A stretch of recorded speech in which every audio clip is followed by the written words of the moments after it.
Hey, feeling Hollywood today. What up, y'all? Welcome back to Yo Hero episode 36, matter of fact.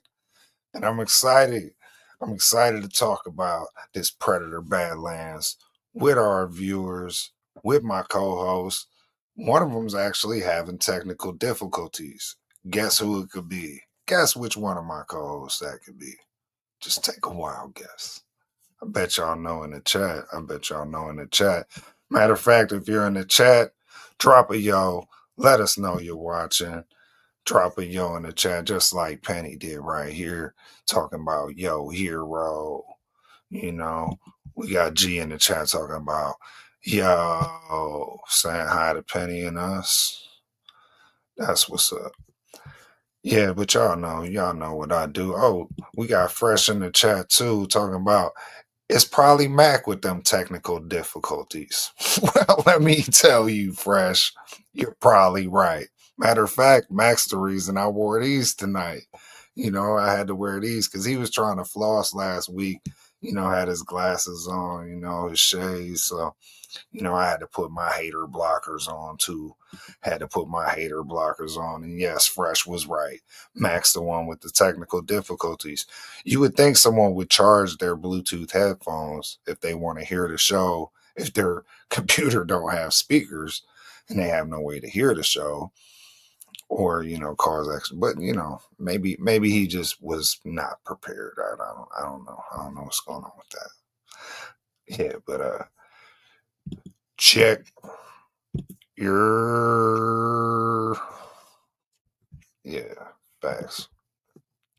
But I'm gonna bring in the man from Skunkle, smelling like Funkle, not your mother's brother. What's the word? This is Uncle Bird. How we doing? How we doing tonight?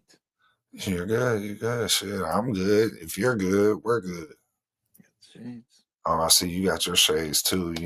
See, where's Mac? Where's Mac? Where's Mac at? He was here. He left. He might be back. We'll see what happens. Hopefully he comes back. We might even have a special guest co-host tonight. That would be a first for us, but I ain't heard back yet. So we gonna run it. We gonna run it. We gonna run it. You know how we do. So let's talk about this. The first thing we got on the agenda for our viewers, we got this collab coming out from Kith, Capcom, and Marvel. Basically collaborating on some Marvel vs. Capcom, Marvel Legends figures. Marvel vs. Capcom inspired Marvel Legends figures. Yeah, well, the Hasbro brand though.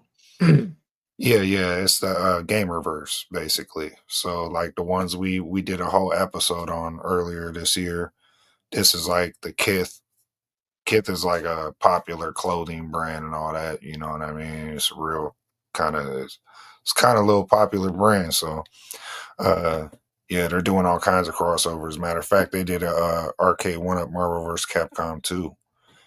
And I think they got another joint coming out real soon. So yeah. Putting it out there. I see. Yeah, and then you can see they got kind of little different color waves. You know how in Marvel vs. Capcom or the Street Fighter games, depending on which button you press, you get a different color palette on your character.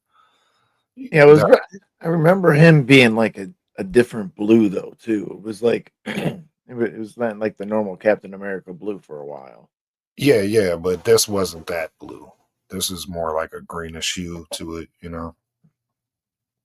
Kith green. Kith green, you could call it that, yeah. Yeah, so then they got this little Mega Man joint with the Kith logo. And they come with different accessories. Kind of cool. He's packaged differently. I didn't even see if he was actually made by somebody else. Yeah, that's the whole Kith crossover. And you see they got a Wolverine. Ryu. Yeah. Ryu. Some people. Ryu. It's always Ryu when I was growing up in the arcades playing Street Fighter. Yeah, they got the movie coming out soon too, another new movie. So we'll see how they pronounce it in that one. Okay. See? I like it the box he come in got the arcade panels on it. Yeah. Yeah, that Buttons, was pretty cool. little health meters at the top.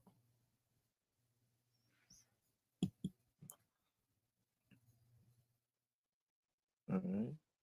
Yeah. The Marvel Legends Wolverine. Yeah, that one's kind of It's got the brown and yellow.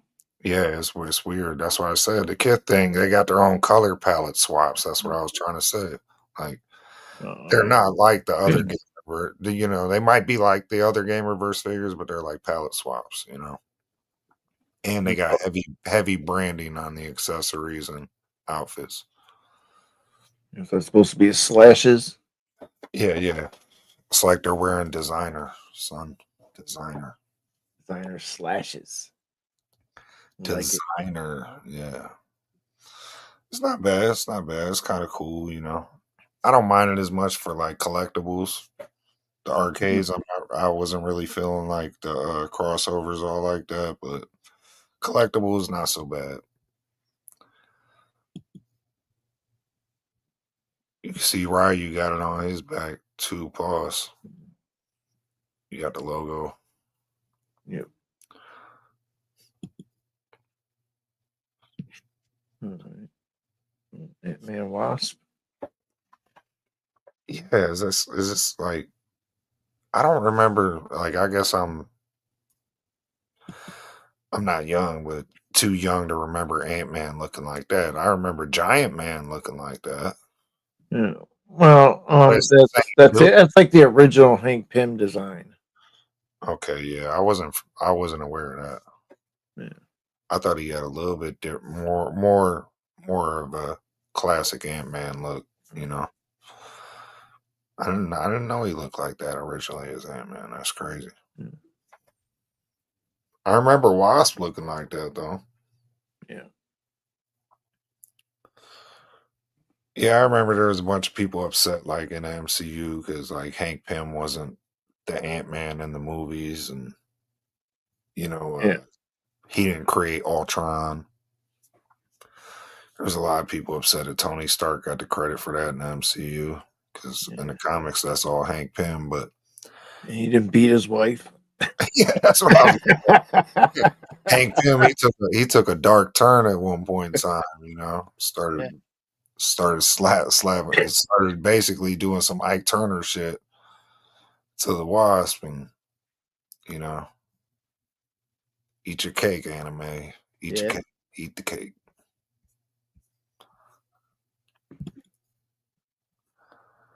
This Well, yeah, I'm not familiar with this Silver Surfer, but I know he's like whatever. He's like the worthy surfer.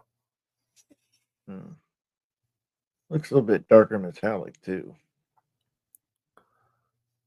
Maybe. Just the lighting in it. And then Miss Yeah. Marvel. Yeah. Would that be Captain Marvel? Captain Marvel, yeah, my bad.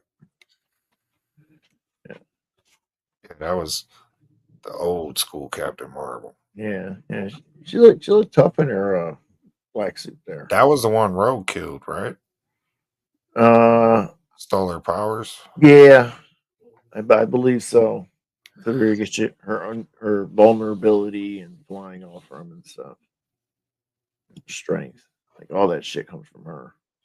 Yeah, he's got Mjolnir for sure.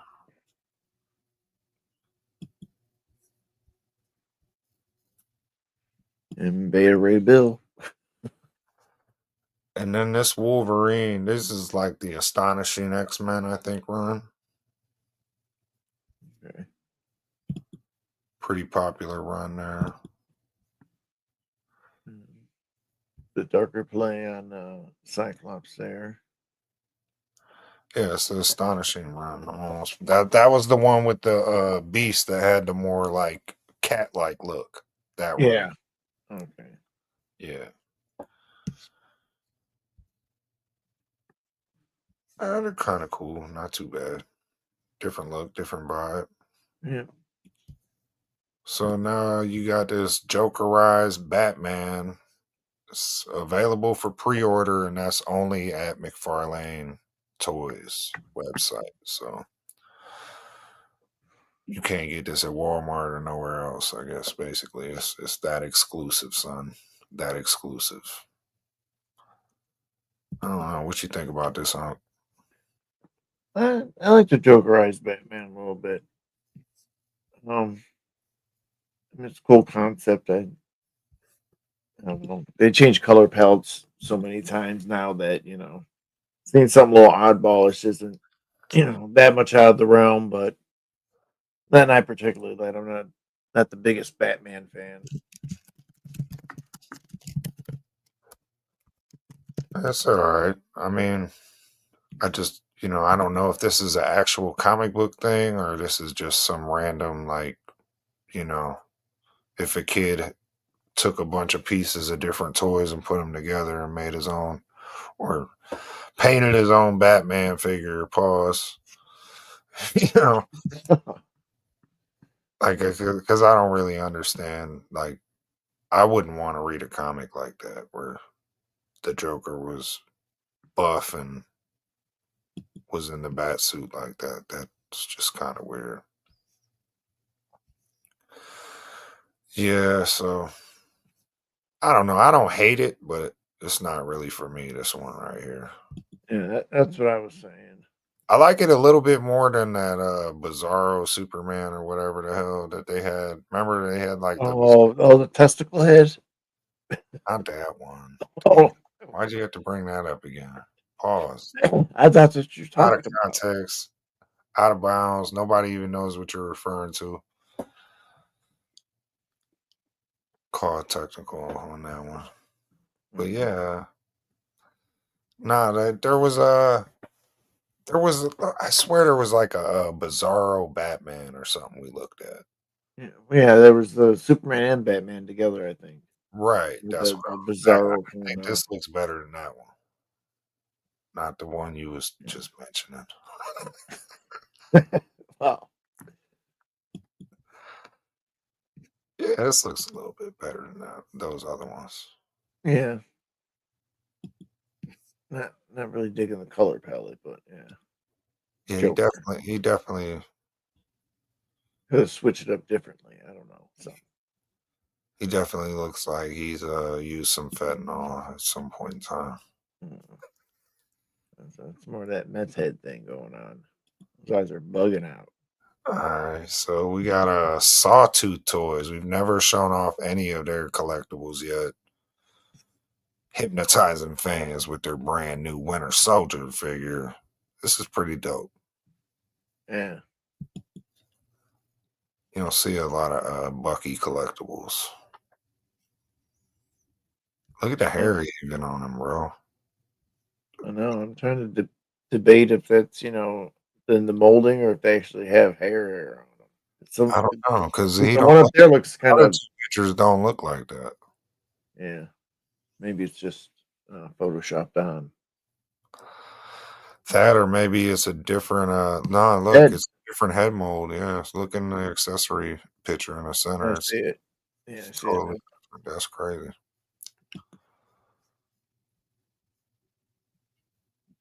Oh, all right. Yeah. No, it's detailed. Yeah, it's definitely pretty dope. So shout out to Sawtooth Toys. All right, so we're gonna be talking some Predator Badlands tonight too. We ain't this ain't just clickbait to get y'all here. Hot Toys teasing fans with their upcoming Dex collectible. Dex being the main character, the Predator in Predator Badlands.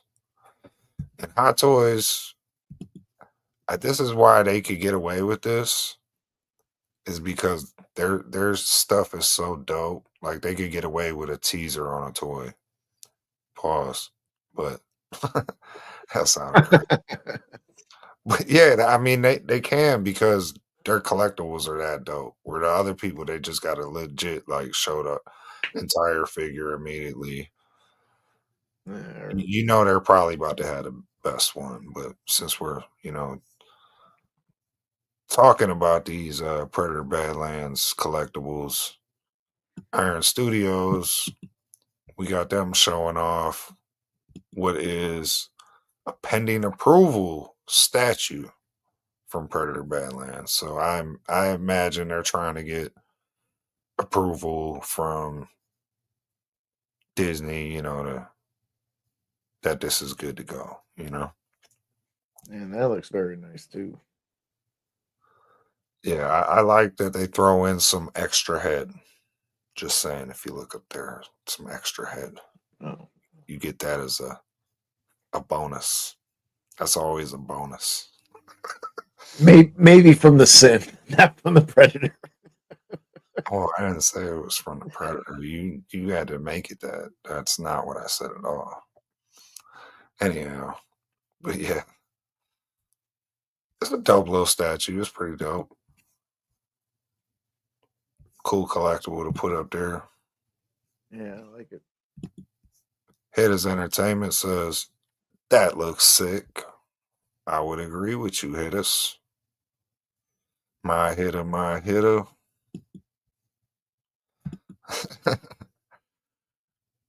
Oh yes, and this is some more Concept art. photos of it. Looks like more like concept art. Yeah, I would say that was probably concept art for the design. Definitely, that looks more like the actual statue. Yeah. All right, what we got up next? Hold on. NECA coming with their Predator Badlands collectible. So you got NECA, you got Hot Toys, everybody come with some Predator Badlands stuff. Iron Studio. Yeah, Iron Studios. Everybody got a little bit of it trying to get some Predator Badlands money. And I know why. And we gonna talk about it. We gonna talk about it. Yeah, I'll tell you what, they all look good. I mean, Yeah, a they lot do of them. actually. Not one of them look bad, right? Yeah. But right. Next up, we got some photos that leaked out. Now, my question to you and to is do y'all think these are legit or AI? Because these could potentially be from DC Studios' upcoming Lantern series. And the internet's just not sure whether these images are real. What you thinking? Well, we know the one where they're walking down the street. We showed that one before, a long time ago. So that one, I believe, is real. Yeah, we know that's real. Yeah. Yep. The I could see the second one being real because they do. I mean, but that bottom one, that one does that one's the one that looks really CGI. Or It AI almost, generated. yeah. I mean, just the lighting on it's almost animated, to look realistic in a lot of aspects. A little too much saturation. Yeah. It's definitely oversaturated with the colors. Some And people were even saying it looks almost a little too much like the Ryan Reynolds suit. yeah, possibly. And the top one could be also because I don't see anything really with the special effects going on. Well, not just that. I also heard this was going to be a more like earth grounded based story, where they're doing like detective kind of work. Trying somebody killed a lantern and they're down on earth, trying to figure it out. So this looks very cosmic, these two photos kind of to me. And I Yeah. don't expect that in this first season. No, and unless it's them just doing a couple shots as they're going to the planet, from wherever they were, where they get sent on the mission. Yeah. So, that's the only thing I could see. Yeah, I think they're probably all AI generated. Now that the more I think about it, yeah, Thumbs we'll down. we'll do the AI thumbs down. generated. Thumbs down on that one. All right. Moving on. This is legit. So DC Studios announced Dynamic Duo.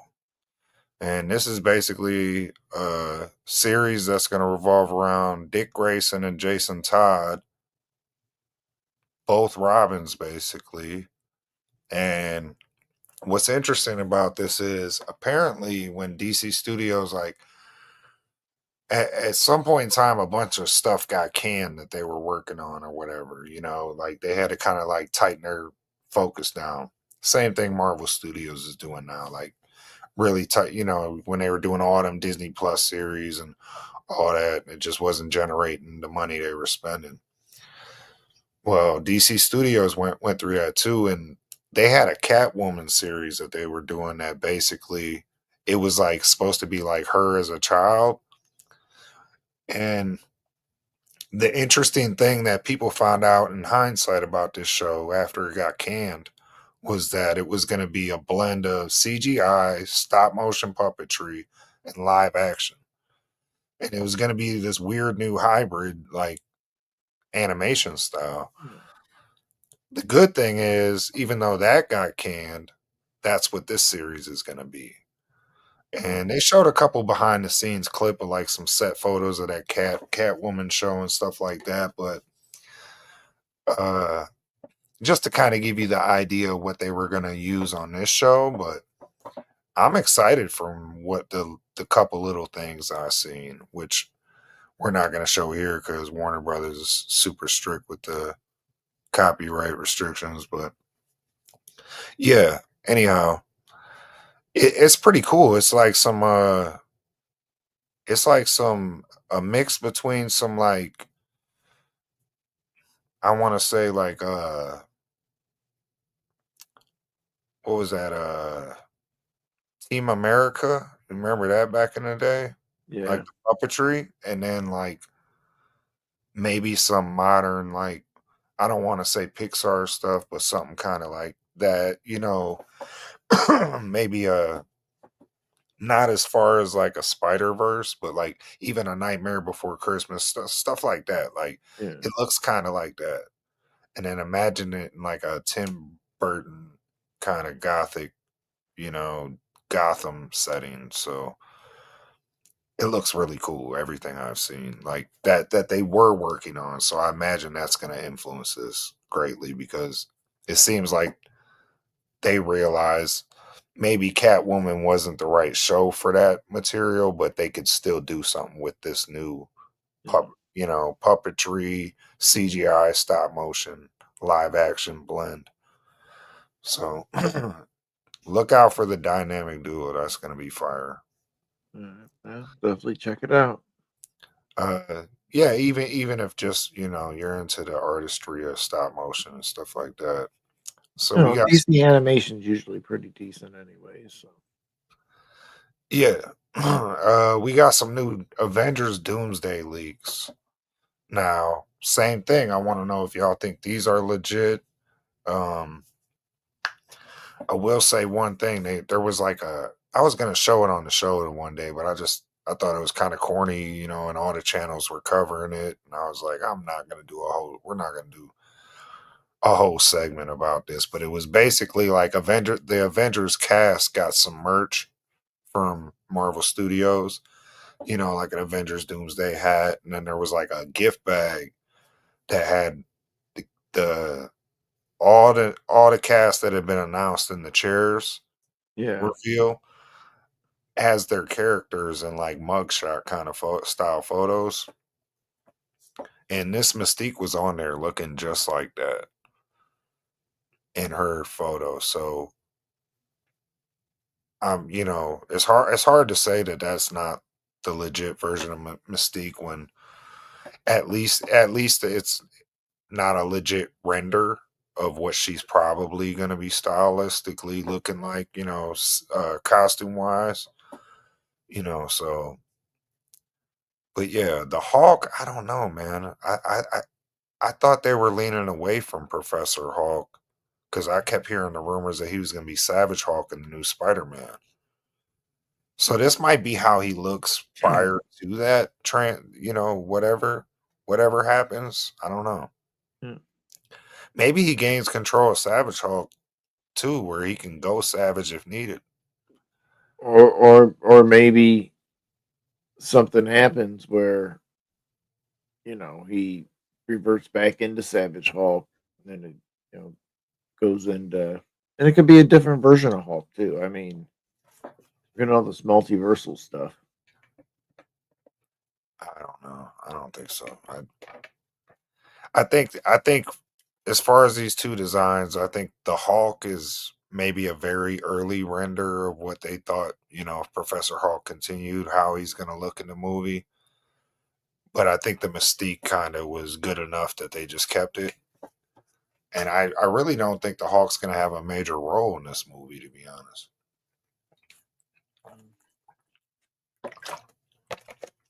I could be wrong.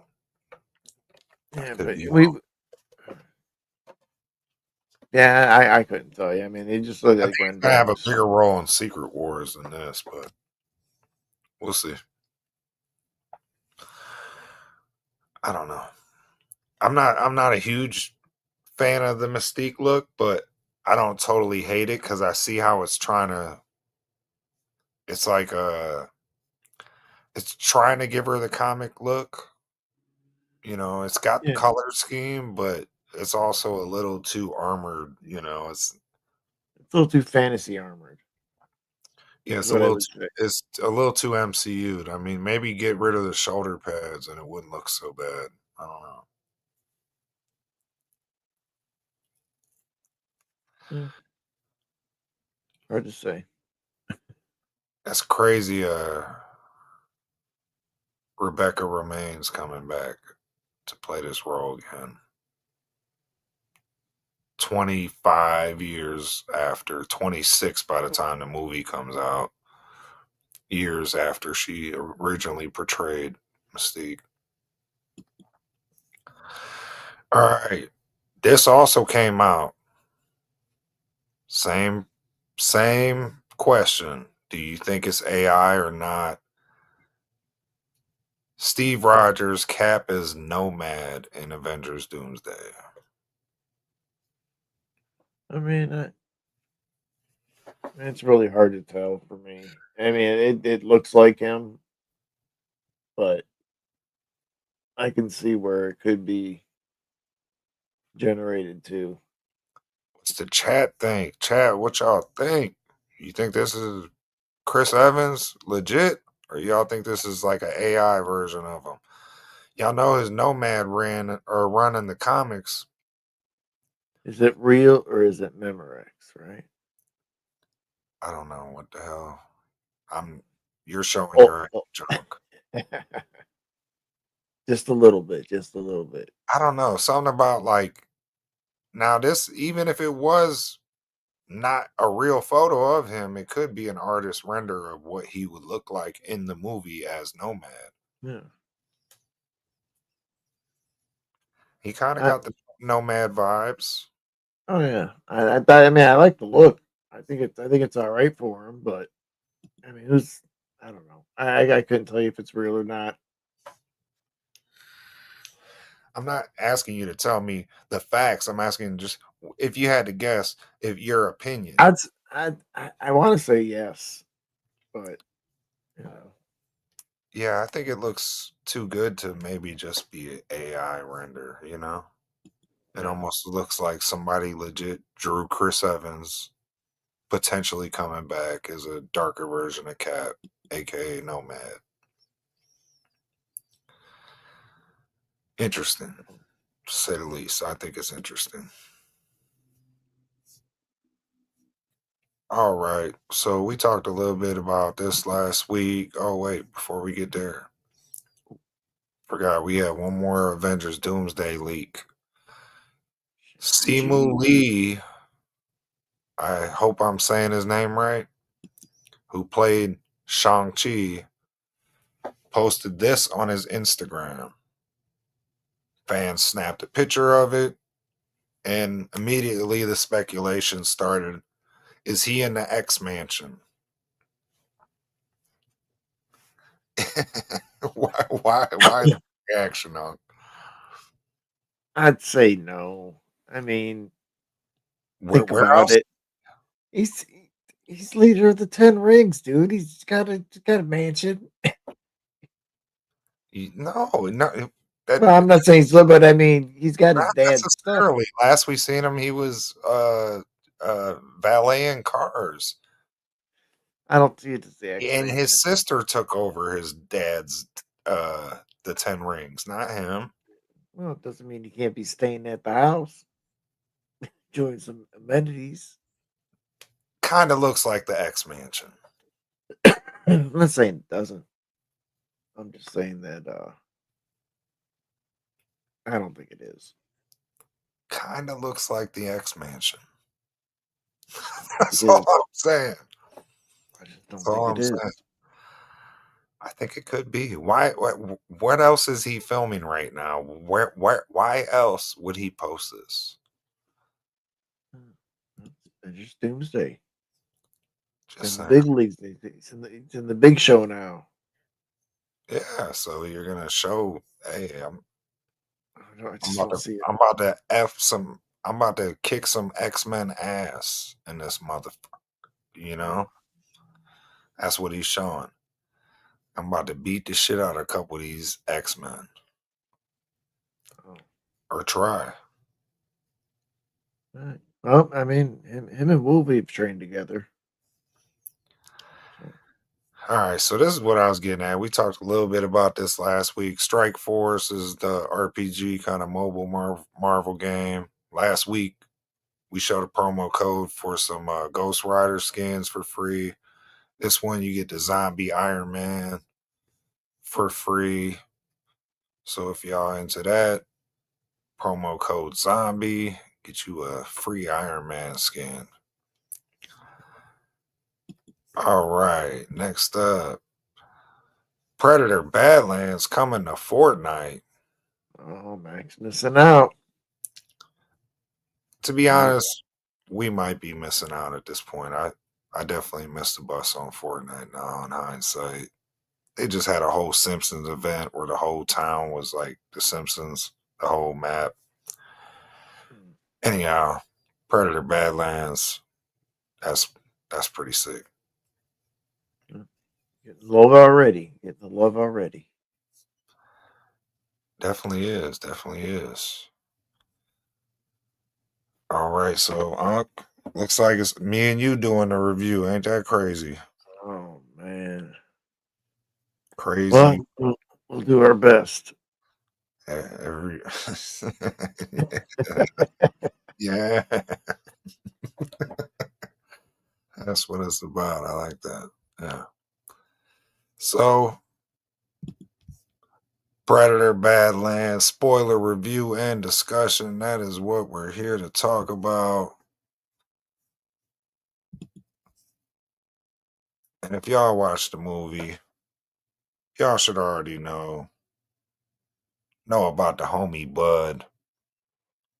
And I seen this picture online, and I just started cracking up, bro. Because this is like him just wrapped in a nutshell. Like he fits this little meme so good the way he was in the movie. But yeah, we'll talk about Bud a little bit. We're gonna talk about the whole movie, spoilers and all. So if you ain't watched the movie, come back, bookmark this, save it on your playlist. Come back later, watch this because I don't want to spoil the movie for you. But you know, there's nothing like I feel like there's nothing like big Marvel twist or something, an end credit scene where you can really spoil too much. You know, it's just a dope sci-fi movie, so there's not too much to really spoil in this movie necessarily, But it is the number one movie in the world. That's a fact. So and I'm pretty sure it's on track to be, if not already, the highest grossing Predator movie of all time. And I'm pretty sure it's the number one Rotten Tomatoes rated uh, Predator movie of all time too. I can So see that. I can see that. I mean, you know, I think after we got the killer of killers, you kind of seen that they were really going into that the more lore aspect and just not making a action movie over and over again or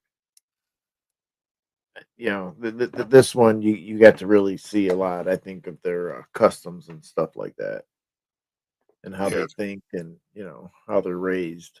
they're definitely getting more into the Predator lore in this movie. That's a fact.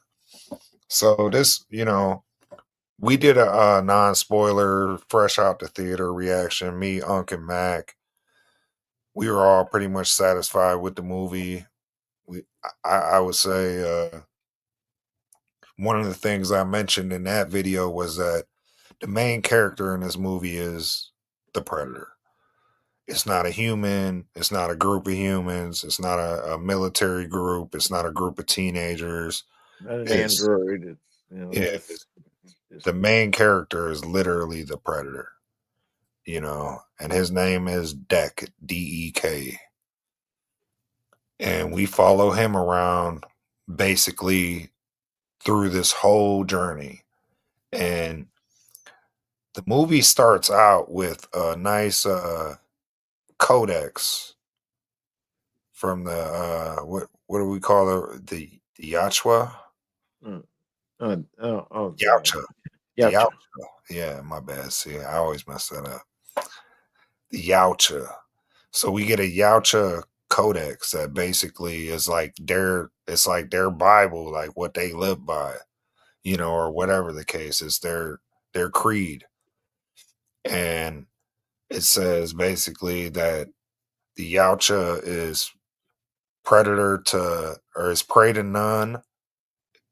The Yautja has no friends, so you get this like codex at the beginning just kind of setting the tone like they have Hunts no alone. yeah, they hunt alone, they're prey to none, they have no friends. So you see stuff like that is considered a weakness for them. And then you start this journey with Dex and you kind of see like his family roots a little bit, right? And the thing about uh the, the thing about Deck is I keep calling him Dex or whatever, but the thing about Deck is he basically is a runt, so he's like that's another reason why he doesn't look like this predator right here, is because he's like the run of the litter. He's considered like and we come to find out his dad basically don't give a shit about him. Don't give a He shit. But you don't give a shit about anybody if you break the code or you stand in their way or anything. true, It's true, law. but with Deck even more so. He even says he's like a weak link in the family kind of deal. Like he's Well, I mean, you almost got that kind of what is that Aztecian feel where you they were killing the babies because they weren't good enough, or Spartan. They'd send where they said they'd send the kids out at a certain age to have them survive, and for so many days on their own, if they came back or whatever, they were able to you know be in yeah. the army. So we start to find out basically like how the predators basically earn their stripes. And you know we see Deck is he's trying to earn his invisibility cloak, which is what they use to basically in the Predator movies to go invisible and hide from their whatever they're hunting. So their prey. And While stalk, gather information. yeah, I imagine, they could use it for all kinds of reconnaissance, whatever reasons, whatever, but their invisibility cloak, they're not just given this, they have to earn it. And you see that Deck is like determined to earn this. and earn his right in his family. You also see not only is he just a runt, like he broke one of his mandibles in one of his hunts. And Well, I think it was more in the training, or whatever. But yeah, yeah, well, yeah, the training, yeah, him because and he his big brother. had his first real hunt, technically, they say. It was him and his. I want to say that was probably his younger brother at that because you No, know Quay? yeah, it was Quay older Quay was older for sure, yeah. because it seemed more like because Deck had saved him or whatever, so it seemed like he was even though he was protecting his brother like that. No, That Quay was definitely the older brother out of the two. Probably not by much though. Only a couple years older. And yeah, Quay definitely, to me, like it was interesting because you see that like their father, you know, what was their father's name? Do you Nijor or Nijor or something yeah, like I that? can't I The, can't recall it. yeah, so it's like NJOHRR or something like that. Nijor. Anyway, so their father predator basically, we'll call him that. You see, like even in the Predator Codex, plus how he's treating them, like all these kind of things, like friendships are weaknesses, and it's almost like the things that make us human are weak to them, Yeah. make them weak, and they look at it as a weakness. So like the fact that Quay and Deck have a bond, that's you see like that's going to be a problem with Yeah. Father Predator, and Now, do you think that if Deck hadn't saved him, he would have thought more like his father? You know what I mean? So I almost felt like it was like yeah, he felt like possible, he owed him. yeah. Possibly, yeah, because there was a point where it looked like Quay was trying to kill Deck, right? Yeah. Oh yeah, that opening action scene was But was pretty it like pretty cool. just tough love? You know what I mean? I think it was just training. That's how they train. You're gonna come here, you're gonna find me, and then when you find me, we're gonna fight, and you're gonna refine your skills. Yeah, And but you go all out, but you he was go all out. actually they were gonna fight to the death, and I don't know if he necessarily wanted that or if that was just like that's what's demanded of him by the Codex and his father. You know what I mean? But I don't know that Quay wanted to kill Deck. No, I don't think he The would reason have the unless reason why I say that is because you see later on he saves Deck. Um, so Father Predator comes home and he is not pleased and basically puts it on Quay to kill his younger brother.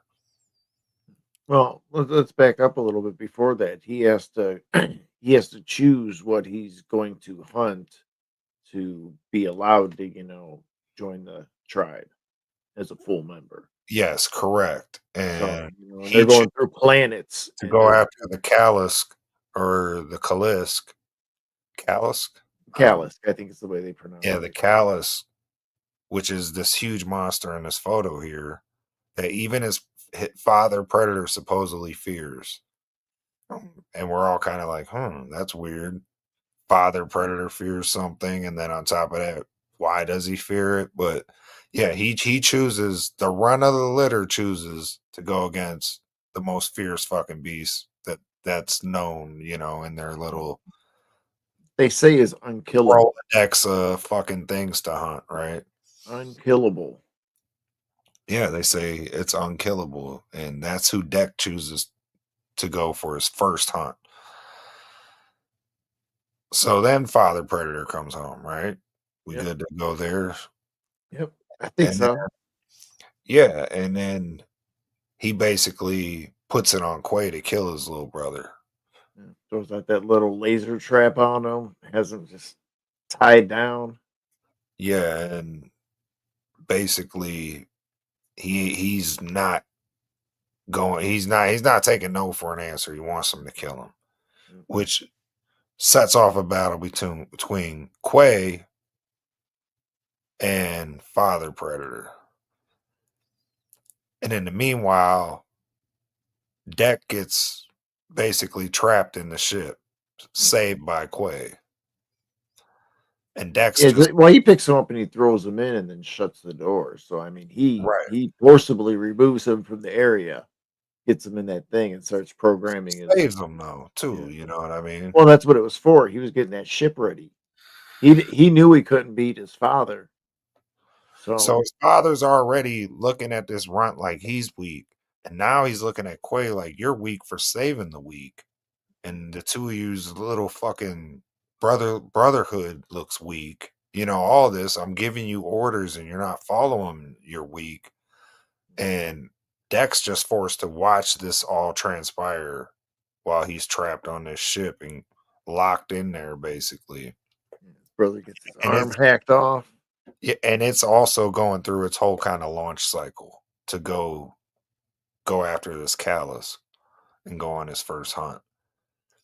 So as this ship's setting for takeoff, Father Predator and his brother are scrapping, and it gets brutal, bro.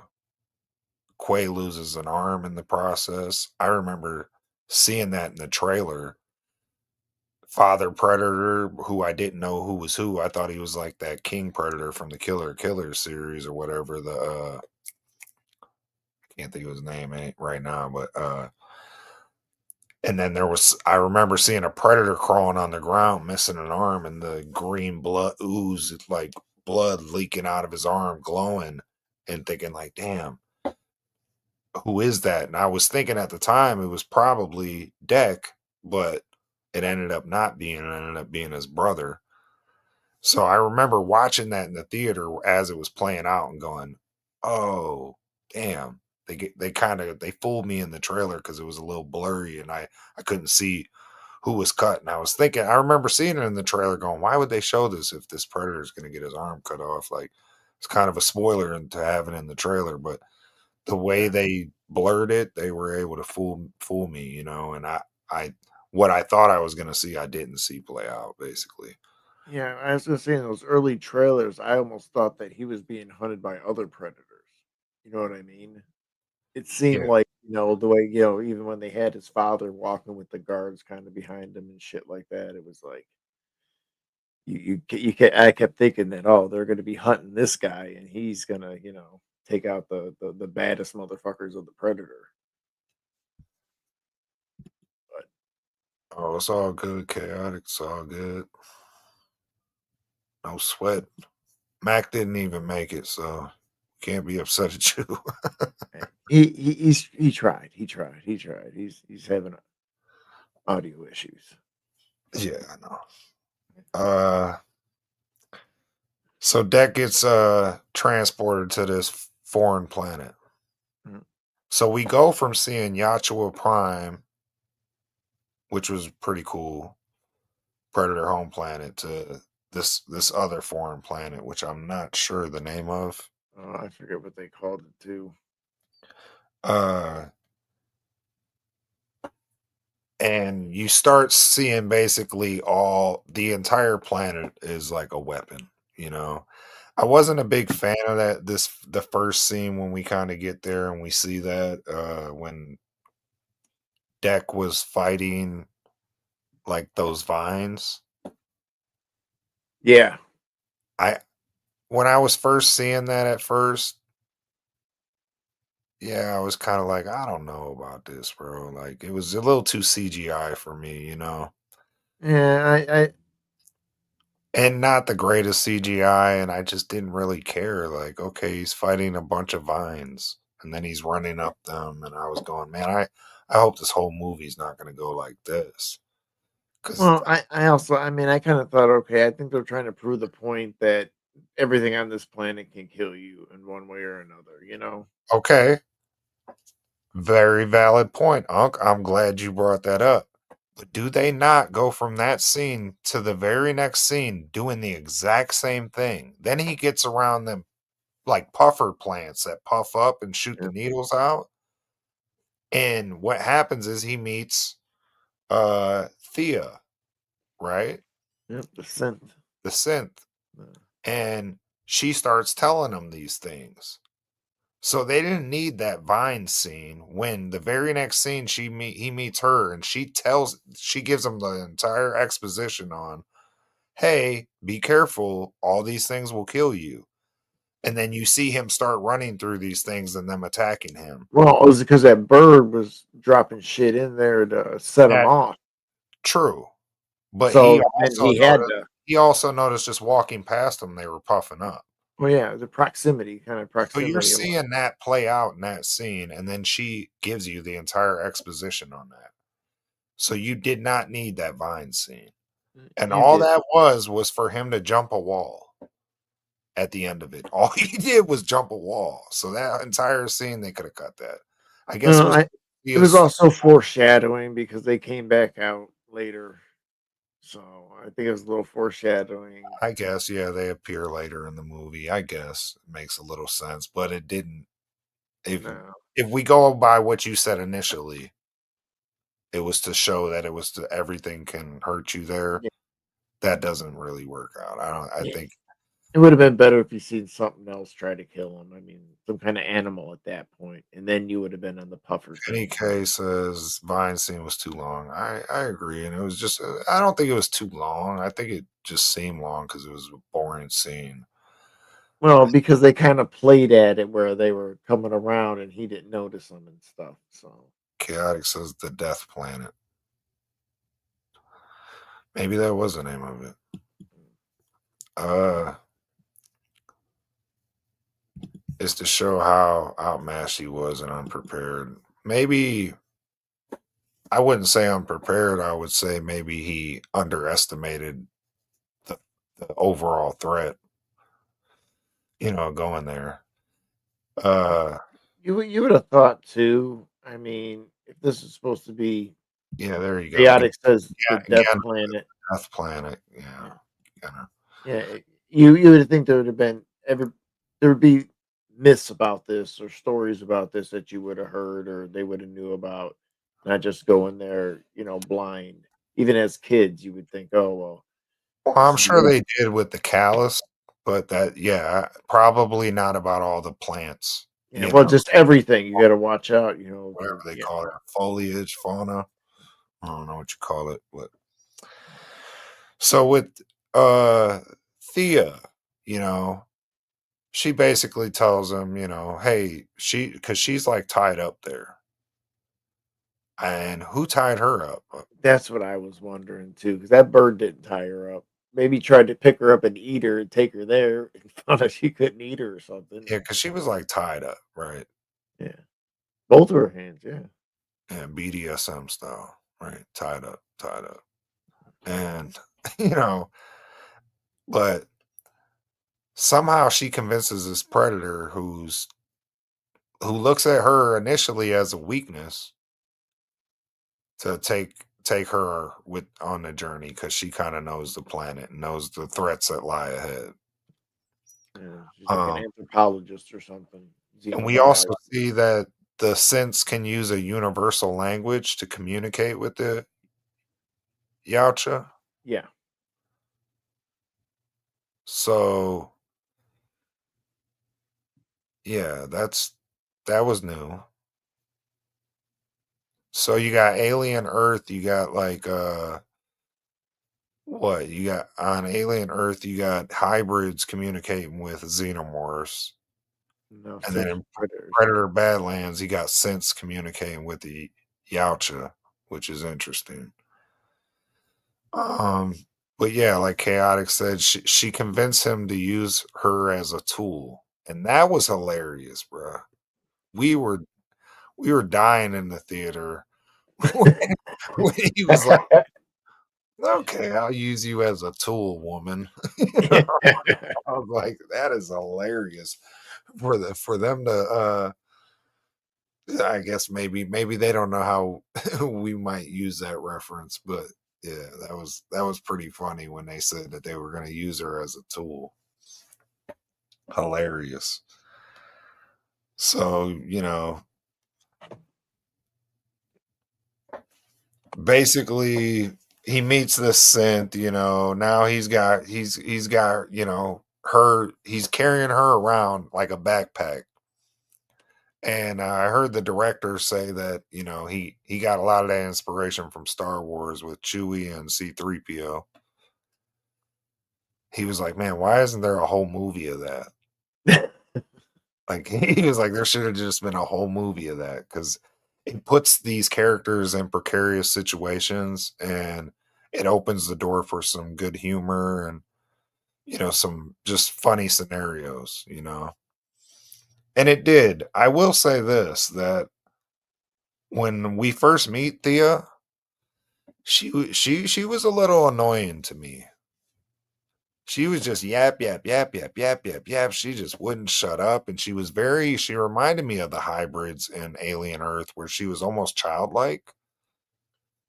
Well, I think if you notice, especially in the beginning, she she's doing her job she was sent to do the whole time. She's studying the alien xenos. She's, learning about them as much as she can through, now she's got one she can communicate with. So that I mean, she's just going on and on, just trying to figure out as much as she can. And where you see, where she could, used it against them. She really had a childlike enthusiasm, though, right?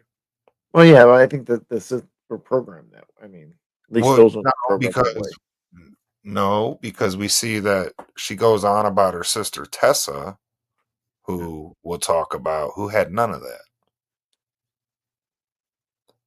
So she was Well, definitely. I want to say I think it was due to their different experiences because they both had, I believe, a different program than like the military stints Perhaps, that but are they they? had. Yeah. Well, where they're able to adaptively learn and emote, and have slight emotional pulls towards things.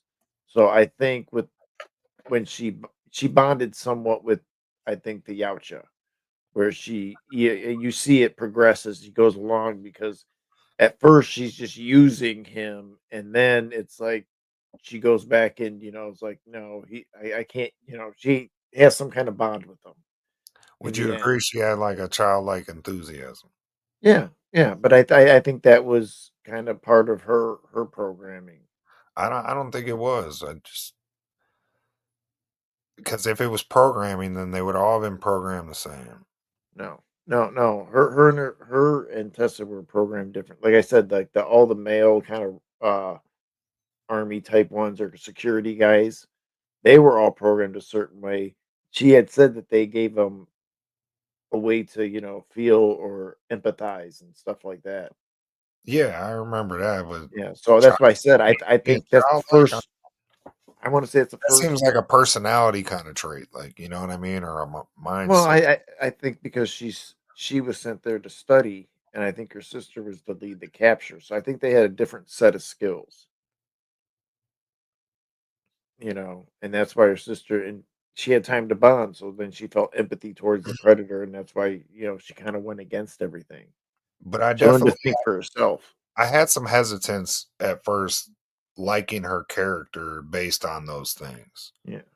Meaning, I and there, like I said, it was an immediately I had like a Annoyance deja factor. deja vu kind of experience for Alien Earth, where I was going, "Are we doing this again?" Yeah, Like the we got childlike robots.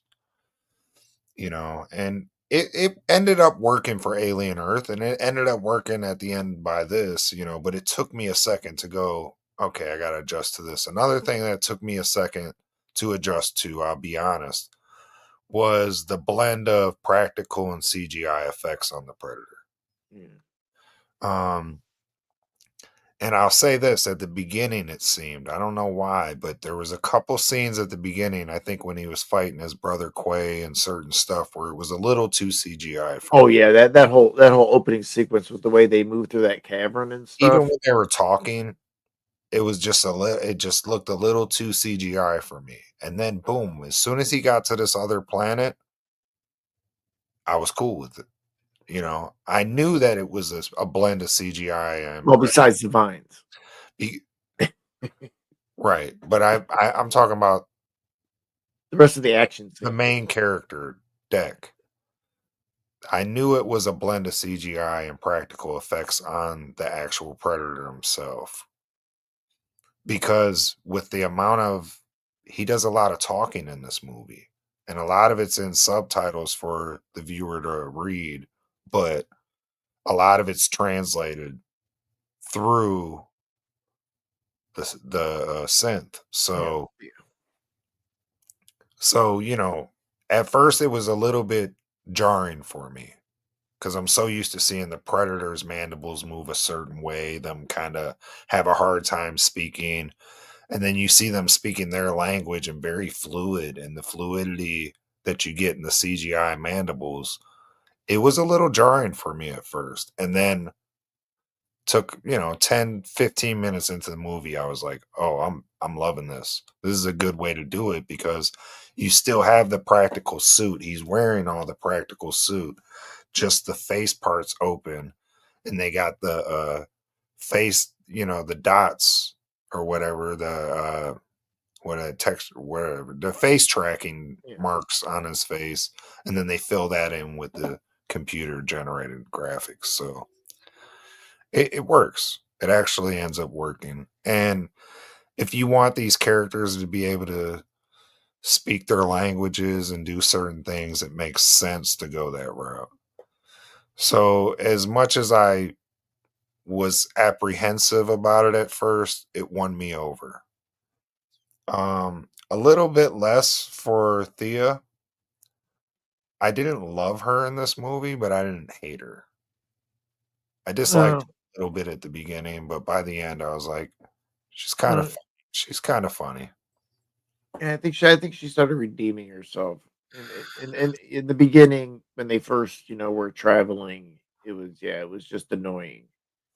It was And like I think it was almost like a car. You're in the car, and it's, "Are we there yet? Are we there yet?" Just right, right. I think it was probing. intentionally. I think they kind of wanted her to be an annoyance to the audience, like she was to Deck, right? Yeah, Um, but like I said, we find out that she's got a synthetic sister counterpart that she wants to be reunited with, and she has this profound revelation that she has a sister, you know. well, he gave her that idea. Yes, Deck did while talking about his brother, right? Yep, And also how brutal his life has been. yep. And that you get some dark humor in this with that, right? Yeah.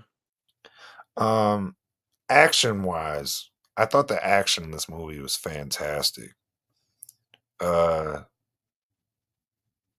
I wouldn't say you get action from start to finish, but in between the good story beats that are needed, you get a lot of it.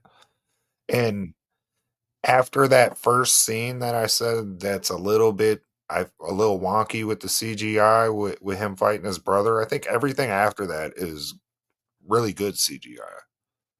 Like Yeah, really.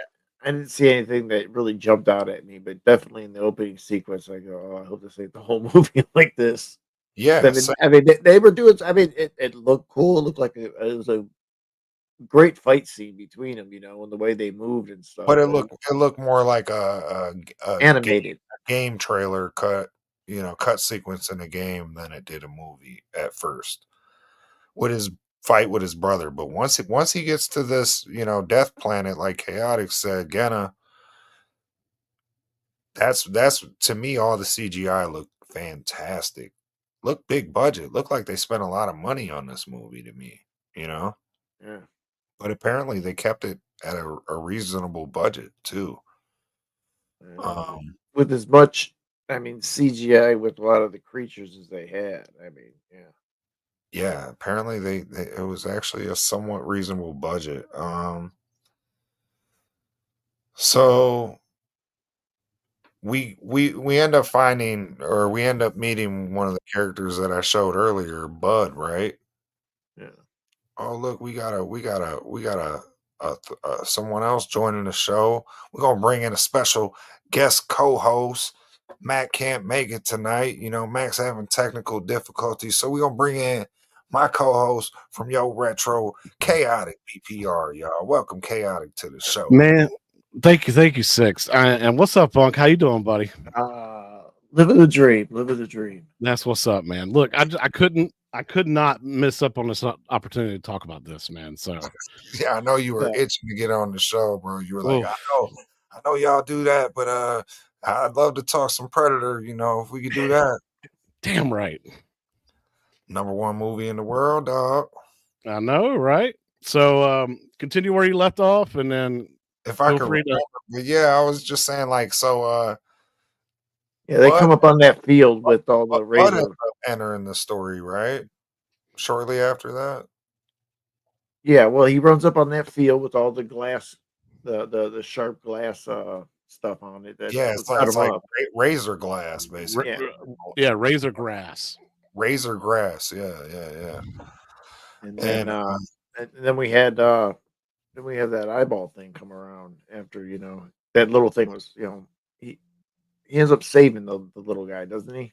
yeah, you see, he ends up saving Bud, and Bud becomes like another little annoying clinger on to to this unconventional crew that he didn't want in the first place, right? Like, he came there to hunt down this callus, get his trophy, and get the hell out of there. And now he's Yeah. got this He's a Sith. cheap ass Grogu, is what he is. They just threw him in there with that Disney Grogu flavor.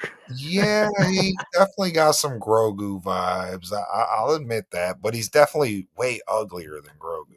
Well, slightly, yes. Come on, he's definitely look at that guy. Straight, He's straight out of the movie Ghoulies. yeah, he Let, almost looks like a ghoulie. Damn. let- yeah, you're right. Let's get it. Let's get it correct though. That is not a male. That is a female. That is a female. Yeah, you're right. You're right. I forgot that. Bud is a girl. That's a she. Yep. Yeah, you're right. Tessa called that out. So Yeah, no, I'm glad you mentioned that because I forgot. Yeah. So Bud's another, like I said, another person hanging out with the crew that Deck is not happy with and does not want, doesn't want no part of. But you get some funny little humor there, and believe me, again, I had some apprehension because I go, man, we're watching a Predator movie, and it's getting a little. I'm let's get a little feeling buddy. I'm feeling some of the Disney executives, going, hey, put this in the movie. Yeah. The kids will love this. We need a little plushie for this guy. Yeah, we need some Funkos, we need some plushies, we need, It'll be all over Disney World Happy next Meal year. money. Yeah, and I was going, man, this is how did we go from you son of a bitch to this? You know? So Yeah.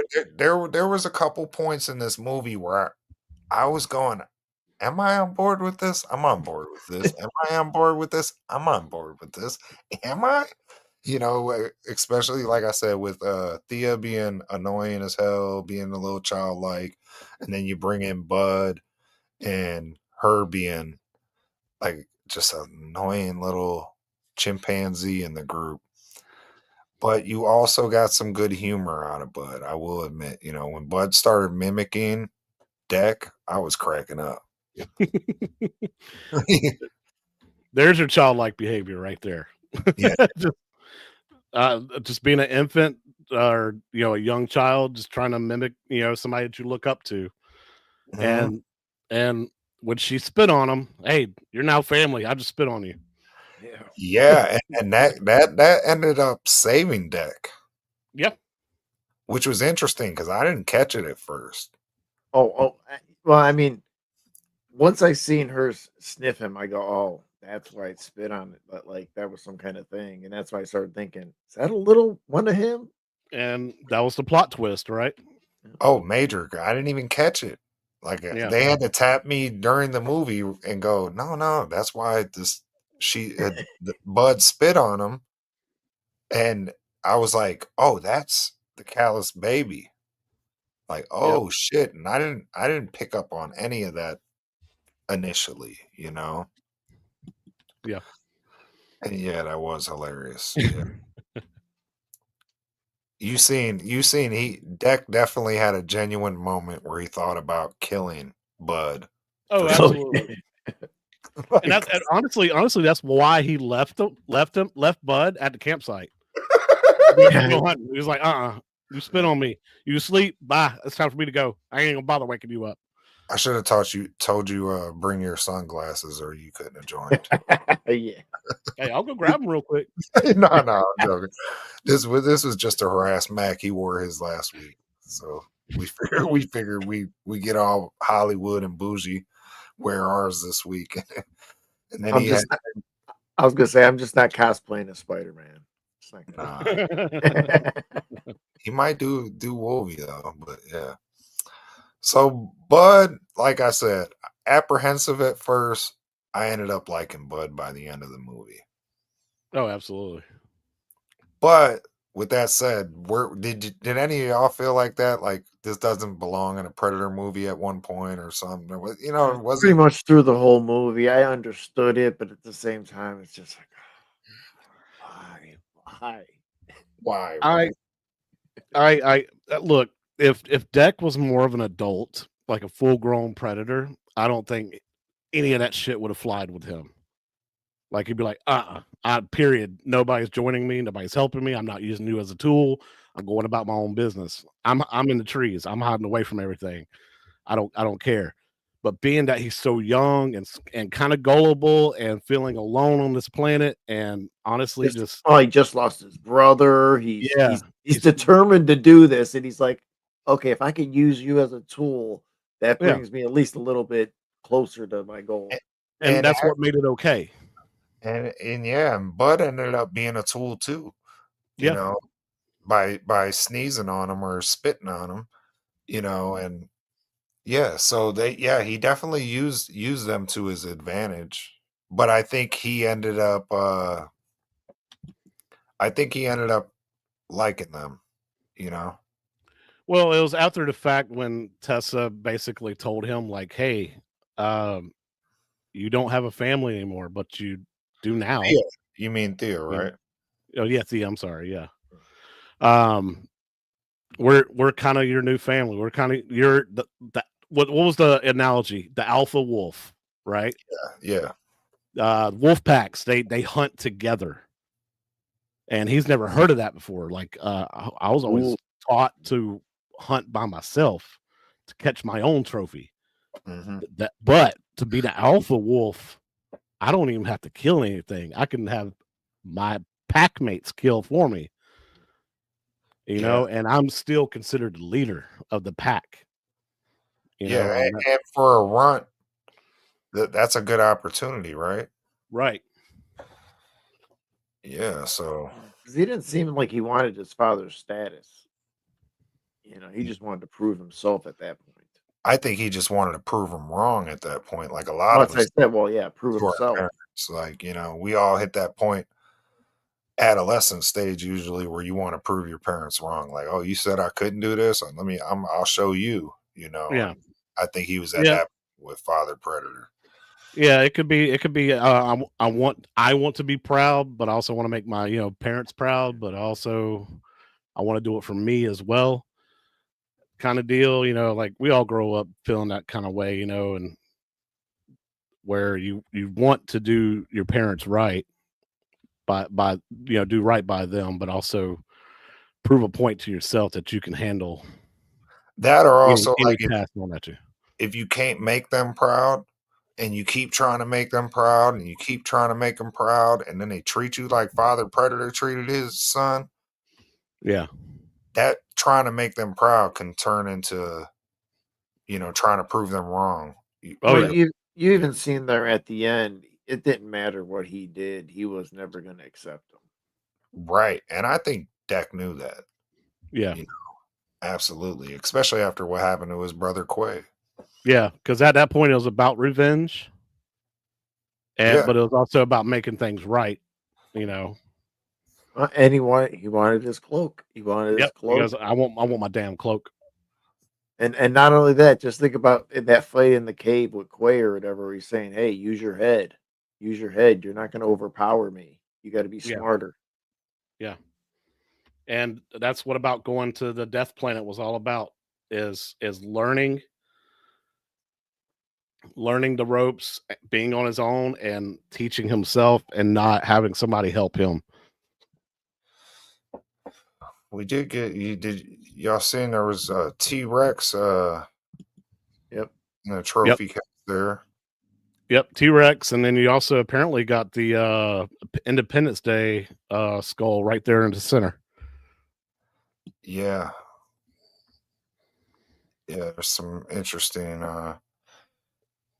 interesting trophies in there for him. So we do, like I said, Deck realizes Bud is the callous offspring, you know, priorities kind of shift at that point. He also feels betrayed by Thea, because Thea tells him the truth, like, hey, I was just using you to get back my legs and to call my sister. Yeah. Yeah. Which is pretty fucked up. So he's no longer just hunting at that point, but he's trying to basically release the callus, or Or she protect his pack pretty much at that point. Well, yeah, because they both get kidnapped, right? yeah. Thea was supposed to be decommissioned, and then he was supposed to be, his blood was supposed to be taken for research reasons. His weapons were supposed to be taken for research purposes, but in the end, he was supposed to be disposed of as well. At least that's what Tessa was going to do. So when they assault the corporate base, they basically kind of destroy the facility. They free the callus. But before we continue with that, let's talk about how he used the environment to build him new weapons, basically. Yeah, that was dope. You got to see some ingenuity out the Predator, you know. Yeah, I'm glad you Around brought the that up too. needles it just showed. So, you put the cage around there so they wouldn't pop only when they wanted them to. Those little exploding larvae things. Yeah, Slugs. the exploding slugs. Used those as grenades. And then he made friends with that like eel looking thing that came out of the wall at one point that was shooting stuff at him. He had him on there like his shoulder blaster as a or shoulder whatever. cannon. Yeah. Yeah. And then he fashioned his own mask out of that rhino looking creature that he was hunting at one point to eat for food. With the razor grass part, he was using that creature's hide as a new mask for armor. Yeah, that's right. Yep. He definitely picked up on all the things from the planet. He used the planet, as tools too. Correct. So and you that's see a where lot you of see him basically growing up. Say that again.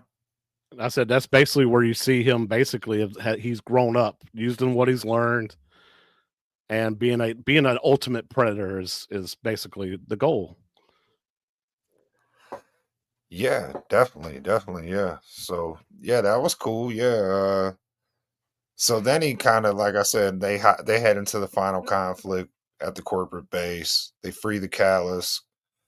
You get to see Tessa in a aliens inspired mech suit. Yeah, which was pretty cool, like the power loader. Yeah, it felt like funny. It was like between that and the mech machines from Avatar in a way, Okay, yeah. They were a little bigger like the Avatar ones, but it had that yellow color scheme like Ripley had in the power loader. So that was cool. All these alien creatures were cool, what I don't know what they call that. I forget what they call that big elephant one. Yeah, I don't remember the Rhinox name or of it either. something. What? Was it a Rhinox or something like that? It was something like that. Or something, I don't know. But you see, Deck can't kill this callus. Yeah. This callus, literally, he chops its whole head off and it grows right back. Slice it in half, chops the tail off. Anything he throws at it, it's just throwing back. Yeah. Unkillable. Yeah, and now you see why his father feared it, right? Oh yeah. Like that was pretty trippy, like to know that you pretty much can't kill this beast. And then that definitely makes his crew that much more badass at the end when he's got Bud in the crew and it's gonna grow up to be as big as this fucking thing. Mm-hmm. And it grows up pretty fast, as we see. Yeah. But that final battle scene between the Catalyst and Tessa, and then Tessa basically getting swallowed by it, but setting off the cryo grenade inside of the Catalyst, Yeah. and then exploding it. That there was no way for it to regenerate at that point because it was completely separated and frozen. So that was the way to kill it. Now, in the end, if you think about it, Tessa stole that kill from Deck. So Tessa and then ended up becoming the ultimate prey at that point, and the prey that he needed to go for. And that's the reason. That's the reason why he presented that skull to his father instead of the Catalyst, because she killed the Catalyst. She stole his prey. That's interesting. Yeah. I didn't really think about that. Yeah. That was something I noticed right off the bat. I'm like, oh, he took that back. Well, couldn't take the head back of the cow. It was frozen in pieces, anyways. Well, Yeah. yeah. He couldn't take back the head of the Callus, but yeah, But it also wasn't his kill.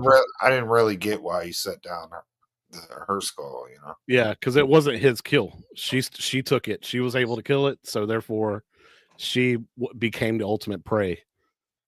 Interesting. Yeah, I didn't know it in those terms, but I figured that's what killed. Yeah, that's what killed the she became the Catalyst. target. It makes sense in their lore. You know how their culture is. So I mean, think about it with the old Predator movies. Like, if you think about it, Arnold Schwarzenegger became his final target, and the one that deserved that final battle. the hunt. Yeah. Yeah, he deserved that big hunt. Everybody else, it was just picking them off one by one to separate Dutch. He saw Dutch as the leader. He saw Dutch as the biggest prey.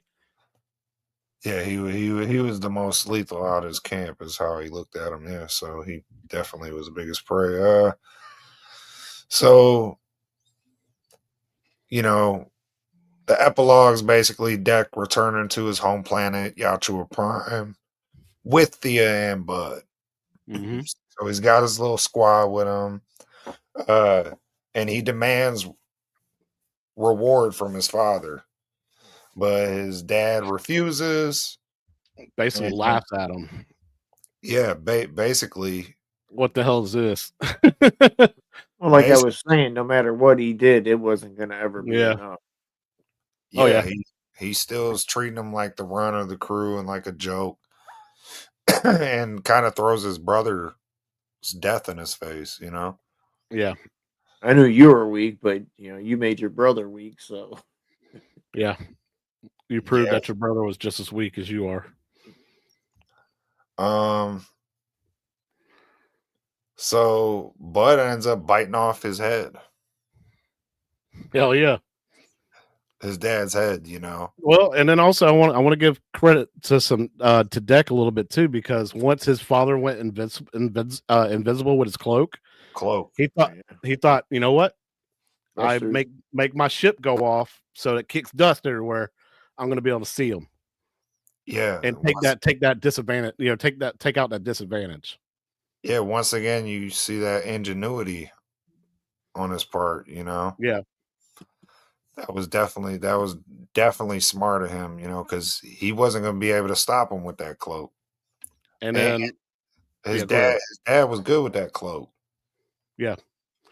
At that point, though, once he put his father on his knees and knocked the helmet off his father was like, "All right, you're good now. Finish me."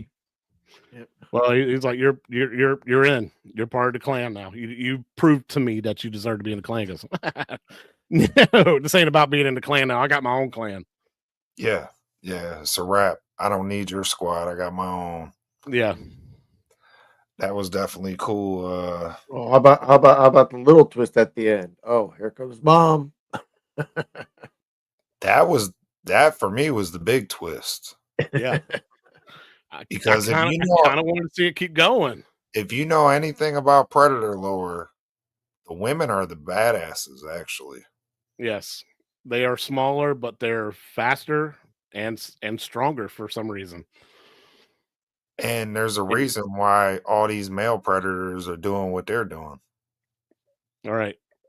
It's not like lion hierarchy, you know, like you got your male lion that doesn't do any hunting. It's all the female lions do the hunting, and that it's complete opposite here. Women don't do the hunting. The men do. Yeah. And I'm telling you right now, it's gonna add a whole nother layer to this predator lore, you know, once people start seeing the female predators. And you might even get some badass female predator led movies, you know, stars, you know. So I guess like the final things I kind of want to talk to y'all about are basically kind of your final thoughts on what are your final thoughts on like the main cast of characters, Deck primarily, and then maybe his brother, his father, and then you know his main family, and then you know his new crew. And just kind of the overall story and kind of how you feel about the movie and felt about it watching it, and then afterwards, you know, looking back on it. Well, I think overall it was an enjoyable movie. I mean, it added a lot to Predator, where you know you maybe gathered bits and pieces from the movies, but you probably had to read more into the comic books and their appearances and other works to actually get any kind of real information on them. Because I mean, they were just action movie cannon fodder. You could throw them out in a movie, kill some group of highly trained people, and go about their business. So I like the direction that they're going in. I really could have done without the Grogu. It did kind of grow on you, but at the same time, it just gives you that we're going to turn this into a Disney family, mixed up family type movie thing going around hunting whatever or something. So I thought at least it was enjoyable. It wasn't a bad movie. It had a lot of great scenes, added a lot of great lore, and I mean overall, it's something I'd probably see again. Without hesitation. Maybe to try to look a little bit more in depth at it. My last question for you, well, probably maybe not my last, but kind of regarding your breakdown, where would you put it on our tier list that we made? Um, it's it's a it's a it's almost B with some of the Disney goofiness, but I think the story kind of helped it along with a lot of the insight into the predators. So I definitely give it on the A. Chaotic. Same rundown. Go for it. All right. So months back when you first saw the first trailer, you see what Deck looks like, and you're like, man, that don't look like no Predator, man. This ain't no Predator I used to see him. But the more you think about it, look at all the movies that we've had, the 9 different movies that Predators have been in. Especially the later ones, like some of them look terrible to me. Didn't look cool. I mean, the Predator from Prey looked cool, but it didn't look like a traditional Predator to me, right? Like it just had the big giant jowls and stuff, right? It just looked weird. So then it just dawned on me. I was just like, you know what? Way too much space between the eyes on that predator. Right. So yeah, so people are different. Why can't these creatures be different? Why do they all have to look the same? Right. So I got an open mind about it. Now going into the Well, movie, I was go gonna ahead. say, I mean, we also had the one where they were on the the reserve planet where they dropped all Yeah, the humans off, and there was different sizes, different types, and different tribes. So But you like did you get a said, variation the before. later movies, they started looking a lot different. yeah, But like you Yeah. said, there's that reservation for the change of the design because we like the OG Predator design, right? yeah. Because a lot of people were like, he looks too human, right? But Yeah, yeah. whatever. The way I chopped it up is I was like, he's basically a teenager, so doesn't mean his crown won't grow. Because you look at it, look at the way his father looked like a normal Yeah, predator. but Clay looked kind of like He a did normal look predator. aged. He did look aged. You know what I they mean? He explain came it in in there like the he was movie, aged. though. They explain it by calling him a runt. You know he's the ugly duckling of the crew. Yeah, So he don't even look like the rest of them. right. No. So Well, that, compare him to his brother. if they didn't make it part of the story, I might still have an issue with the way he looks. But the fact they made it They called it out. identify Integral part. trademark, an intricate part of his story arc. Yeah, It was a defining moment with him and his brother's relationship, him and his father's. I imagine it'll be with his mother's. yeah. And you had my husband killed. Your brother's dead. You little runt. This is all You know because of type you. deal. It's Yeah. all your So, fault. but go on, continue on with your thoughts. But I had the same feeling where I Yeah, was hesitant at first about his look. yeah. So going into the movie, I had a little bit of hesitation because the last few Predator movies have been terrible. But I was a little cautiously optimistic, basically. But me and my wife went together, and I was super excited. The first like musical note that you heard, which I have to give big big shout out and credits to the soundtrack because some of those scenes were just amazing, like over the top with the music in the background. If you got a chance, man, just listen to the soundtrack and there's the names of the songs or the tracks are with the scene of the part of the movie, so you'll know exactly what it is. Man, but the first time I heard the note and I heard the throat singing in the Yacha language, uh, I was like, okay, you set the mood for me. I'm in it. Uh, totally got it, and I totally understood what was coming on. I mean, this is the first time that you're ever seeing from the predator's perspective that it's about a predator growing up and basically becoming his own hunter. Going from his training, based on his training, to becoming the ultimate hunter. And I thoroughly enjoyed it all the way through. Yeah, there were some silly moments, and yeah, Thea was kind of annoying at first, like you said earlier. But it was funny because if you think about it, she never seen a Yachua before, so she was like getting like asking him all kinds of questions about his personal, self. Like, so when you eat, do you have back teeth or do you use those little front teeth? Like, I laughed my ass off when I heard her ask him that. It was subtle, but I was just like, "What the hell?" Yeah, I wasn't sure at that point if she was just trying to be a smartass or not because I Right. was like she was almost insulting No, in some of the ways she was asking things. It was like, it's like a kid being at a zoo, but being able to talk to the animals. Like she Yeah. was, yeah, Yeah. she was giddy. You know what I mean? To be able to interact with this species she had learned so much about. Yeah.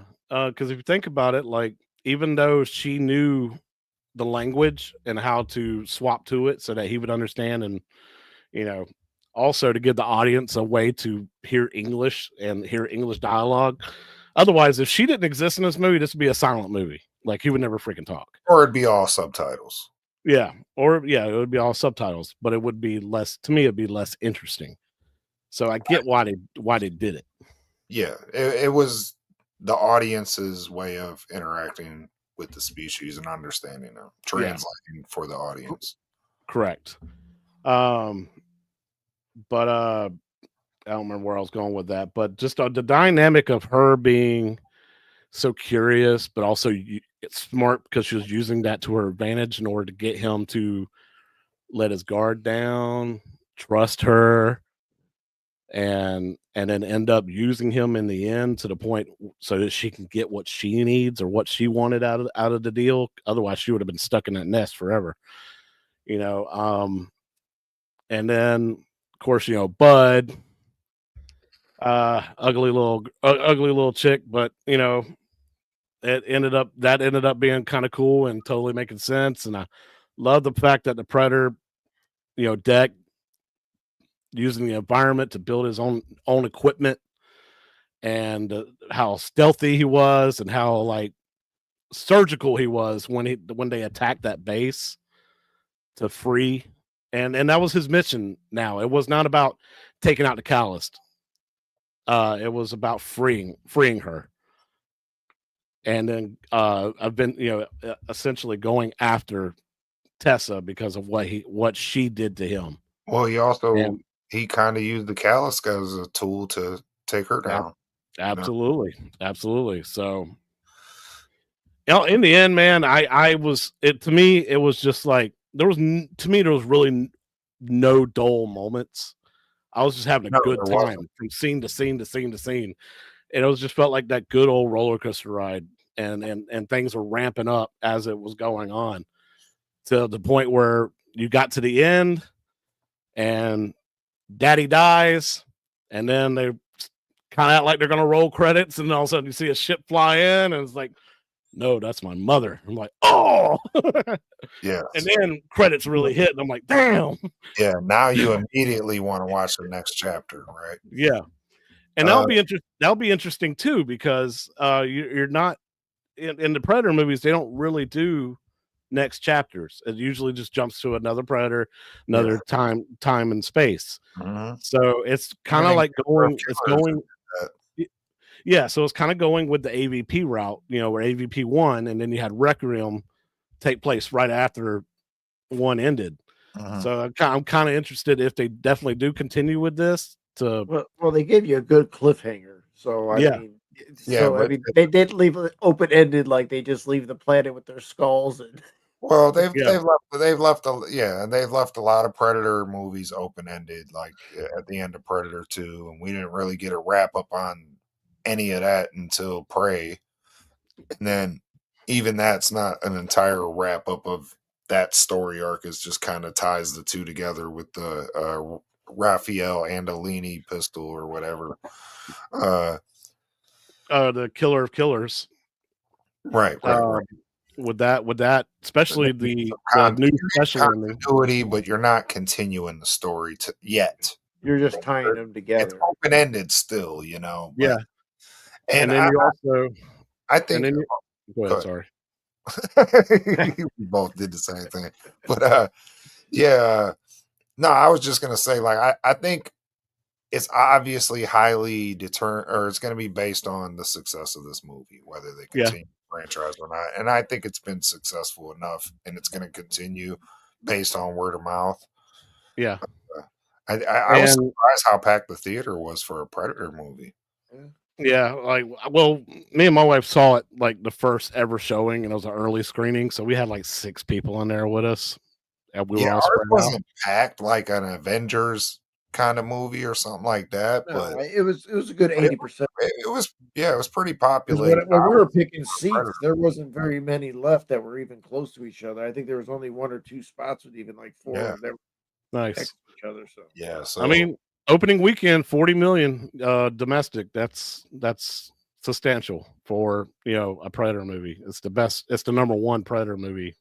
Yeah, I'd like to know what the actual budget was, but I heard Trachtenberg kept it low.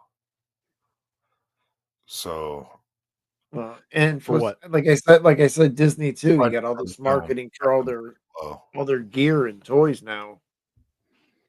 He kept the budget low, so their return's probably going to be return on investment will be probably decent for this movie. Not that bad. I think you're lagging. So check this out. So it's funny about the budget. It's fun. Is it me? You're good now. You're good now, yeah. All right. So Funny it's about the it's funny about the budget, and the budget was 105 million, and which is kind of high for this movie, but it was all filmed in New Zealand. Did y'all hear anything I said? Yeah, filmed in New Zealand. Yeah, we're like, okay, I think it might be me. It's definitely you. It was filmed in New Zealand. I could hear you. Yeah, it was filmed in New Zealand. So the funny thing about that is, okay, so in New Zealand, when Spit you it film out. a movie there, you actually get 20% of your total budget cost back from taxes. Nice. So basically, if it cost them 105 million, they're 20 million back. So basically, it's costing them 80 million. yeah, that's what I wanted to figure. I wanted to throw out there, but I wasn't sure. But yeah. So my Yeah, final that's thoughts bad. on the This sucks. my final thoughts on the movie are See. basically, you know, I went into it with an open mind. I was excited to see a Predator movie in theaters for the first time. This is the first time I ever went to a theater and saw a Predator movie. And although I've been a fan of the franchise since I was a kid, and yeah, not that my expectations were low, but they weren't that high. They were kind of like middle of the road, and there, like I said, there was some parts where I was like, I'm not sure about this. I'm not sure how this is gonna play out. There was some very PG-13 elements in this, and it's a PG-13 movie. It's not an R-rated Predator movie, but it's also very visceral and violent too, So it's not totally Disneyfied, Um, like I said, the stuff with Thea was a little challenging at first, but I got past that relatively quickly. I think Alien Earth opened my mind to that kind of premise. Maybe the childlike enthusiasm of some of these synths and robots and hybrids. But Bud was a little more difficult for me to adjust to on screen. But I think by the time Bud became kind of like a way to tell jokes and kind of humor the audience, I didn't mind it as much. And Bud kind of grew on me, like I said, throughout the film. But with that said, I do have a hard time ranking this on my tier list of Predator movies. Not an entire a really difficult time, but I just the tone, the differential in tone between all the other Predator movies and this is what makes it hard for me to find where to place it on my tier list. I'm gonna say I want to put it in the A tier just because I had a great time. I think it's one of the best sci-fi movies I've seen in years. Probably might be the best sci-fi movie we've seen in a few years.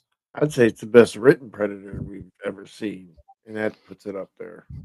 Some of the best action we've seen in a Predator movie ever.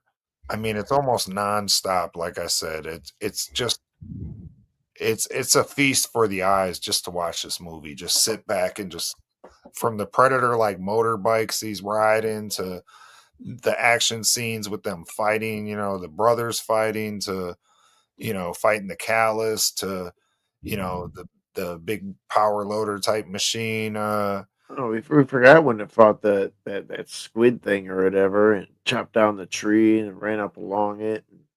Yeah. I mean, there was just so many cool action set pieces in this movie. And like I said, it was just a feast for the eyes, bro. There was just so much to enjoy. Like I will second what Chaotic said. I think the score was fantastic. Uh One of the best scores I've heard in quite a while, bro. Like it just I don't know, bro. Like for me, that's why I'm putting this in the A tier, even though there was some of that PG-13 vibes that for me don't really fit in the Predator world.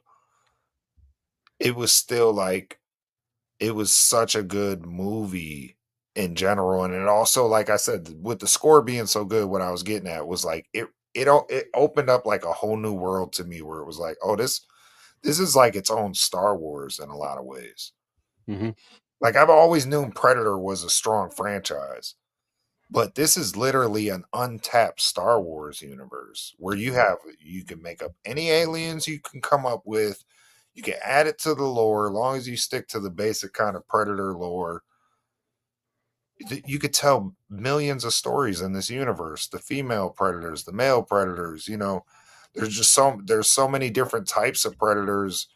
I'm just ready for more Predator movies after this. This just made me like so excited for where the Predator franchise as a whole can go, because this does not mean that you can't still have a hardcore R-rated Predator movie.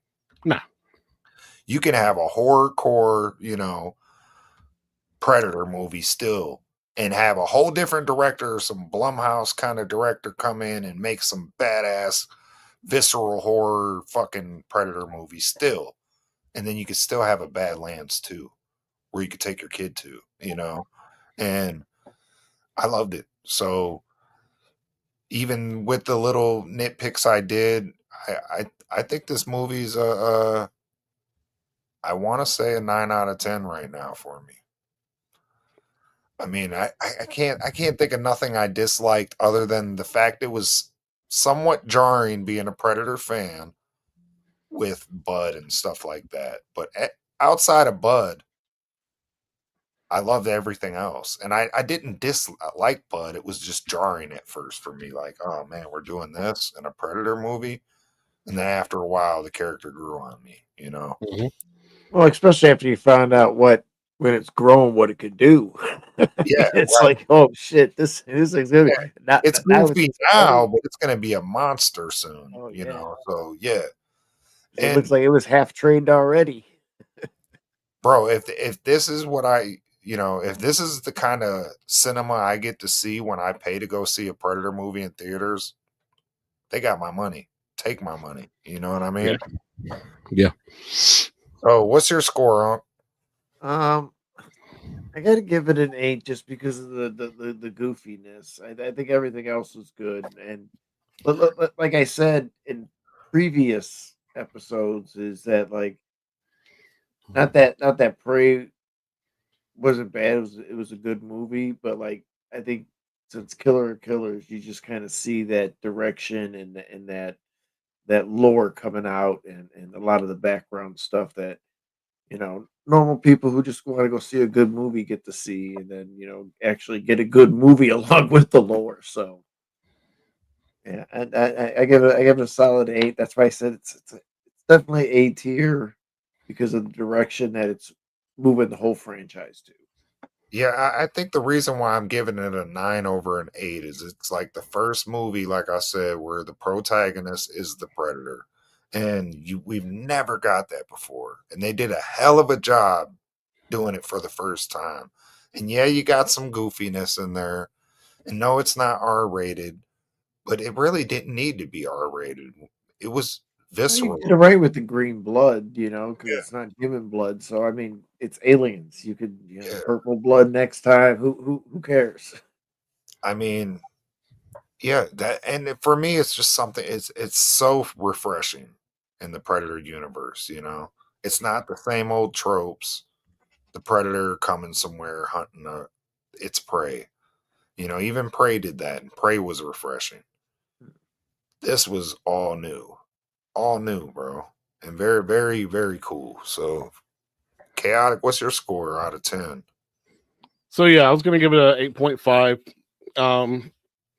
Because it's a damn good Predator movie. It's not the best Predator movie, but and the movie, to me, I want to say, man, it left me wanting more, and it was I just wanted it to be a little bit longer, man. I wanted a little bit more backstory, a little bit more, I guess, because I did like the Easter egg of Naru. I don't know if y'all caught it. The Indian girl from Prey. Yeah, yeah. Yep. She was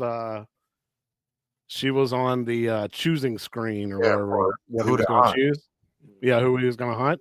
She was before the Callus, so I was like, Which I enjoyed that. I caught that, but I just wanted a little bit more. that doesn't continuity wise doesn't really make sense, does it? Because she's supposedly in a cryopod kind of thing. Well, yeah. But And it's this does take place far, far into the future, but well, doesn't I- mean. Well, Go ahead. maybe she's escaped. Maybe she's escaped by then. See, that's a possibility. well, Because, I think maybe that you're looking at it wrong. Is where like if you choose a prey like a killer of killers, which is what she would be, that maybe that they would release her somewhere so he could hunt her. that's true too. Oh, yeah. Because if you think about it, I don't know. I'm pretty sure y'all been keeping up with the news, but Dan Trachtenberg has been in contact with Arnold Schwarzenegger, Yeah. and it was the whole reason. Like he got his permission to be put into the end of Killer of Killers in the cryopod as a way of saying, "Hey, all right, cool. I got Arnold's approval. Me and Arnold have a really good relationship, and he's actually interested in working with me and possibly being in another Predator movie in the future as Dutch." So Yeah, he's Arnold's expressed that he's happy with what Dan's doing with the exactly. franchise. Hasn't necessarily publicly expressed that he wants to return to the No, franchise. no. You know, Because he's been that he's been raises the approached issue of- several times, and he's always turned it down because the script sounded shitty to him.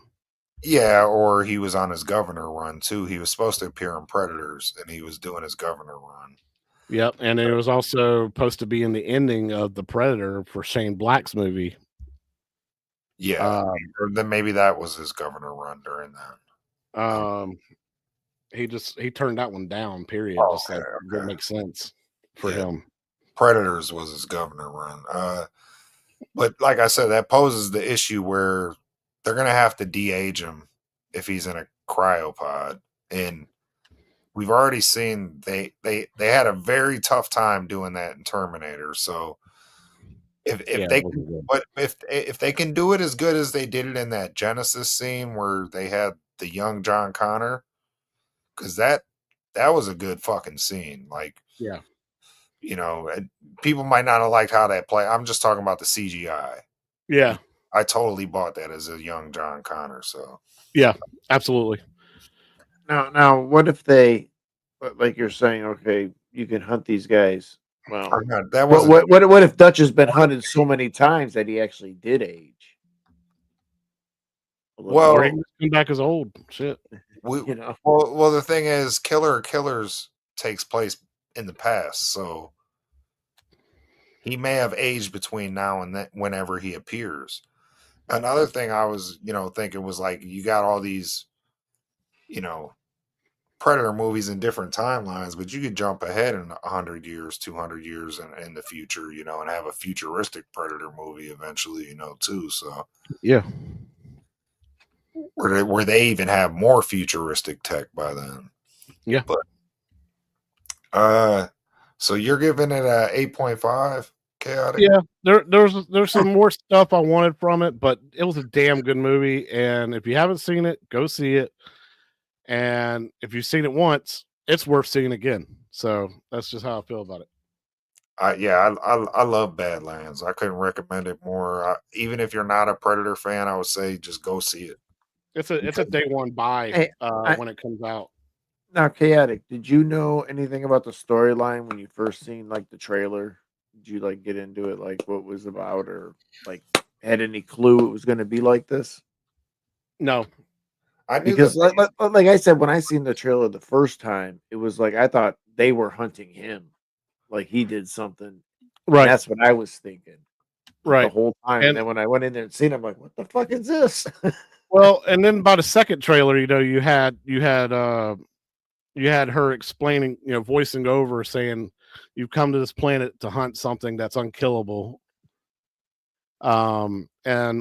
But to me, as like it didn't explain to me that he was a runt It didn't explain to me that he was a kid, basically.